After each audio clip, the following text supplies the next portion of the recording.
ചരിത്രം സൃഷ്ടിക്കാനായി അനേകം മനുഷ്യർ ലാത്തിക്കും തോക്കിലും ഇരയായപ്പോൾ സ്വന്തം കുഞ്ഞുങ്ങളെ വരെ വിൽക്കേണ്ടി വന്ന അമ്മമാരുടെ നിലവിളിയാണ് അനശ്വര കവി വയലാർ രാമവർമ്മയുടെ അമ്മയും ചോരക്കുഞ്ഞും എന്ന ഈ കവിത. നാലണയ്ക്കൊരു പിഞ്ചു കുഞ്ഞിനെ നാണി വിറ്റതാണിന്നലെ, ആറണക്കിനി നിന്റെ പെണ്ണിനെ ആരു വാങ്ങും ഈ ചന്തയിൽ. അന്തിതൻ ശോണരേഖ മാഞ്ഞു തെല്ലന്തരീക്ഷമിരുളവേ, ആ വിശാല നഗരസീമയിലാളൊഴിഞ്ഞൊരു മൂലയിൽ ആ വഴിക്കാരു കേൾക്കുവാൻ വേണ്ടിയാണുയർന്നതാ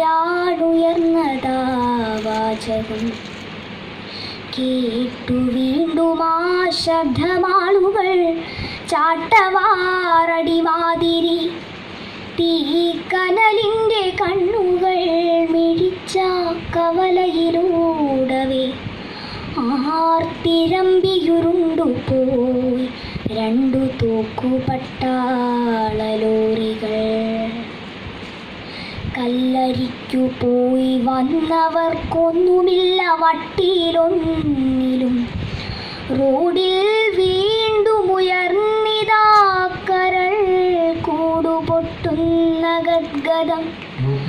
4 മാസം വളർന്ന കുഞ്ഞിന്നു നാലണയോ സഹോദരാ, വിൽപ്പനക്കാരി കേൾക്കയോതിനാൽ വൃദ്ധനാമൊരു യാചകൻ തന്ത കാണുകിൽ ഒന്നിനും വീടു ചന്തയാക്കുമിക്കുട്ടികൾ. മാനമുള്ളവരാരു വാങ്ങുമി പാപഭാരക്കുരുന്നിനെ.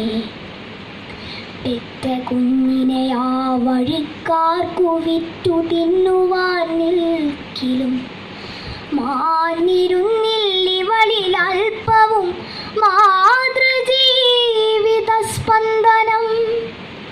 ഓതിനാലവൾ തന്തയില്ലാത്ത പൈതലല്ലിതു സോദര, അച്ഛനുണ്ടൊപ്പമാ മനുഷ്യന്റെ അസ്ഥിയൂരിയ കൂട്ടരും.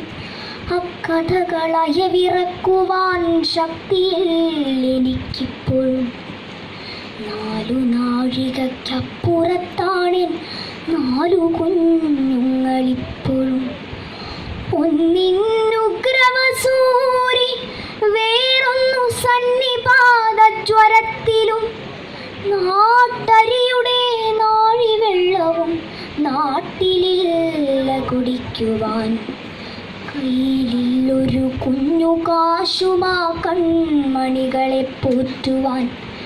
പട്ടിണിയാൽ തളർന്നു വീണുപോയി മറ്റു 2 എൺമുലയിലൊരിറ്റു പാലില്ല പൊന്മകൾക്കു കുടിക്കുവാൻ. ഈ അരുമയെ മൃത്യുവിൻ പിളർവായിലേക്കെറിയില്ല ഞാൻ.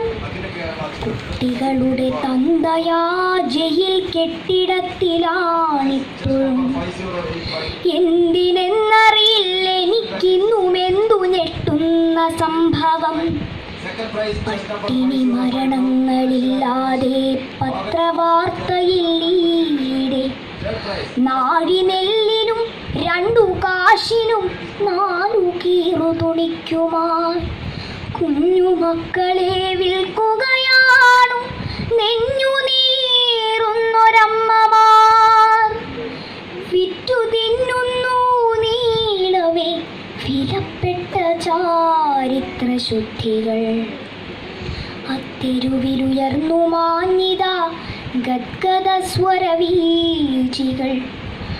4 മാസം തികഞ്ഞ കുഞ്ഞിനു 4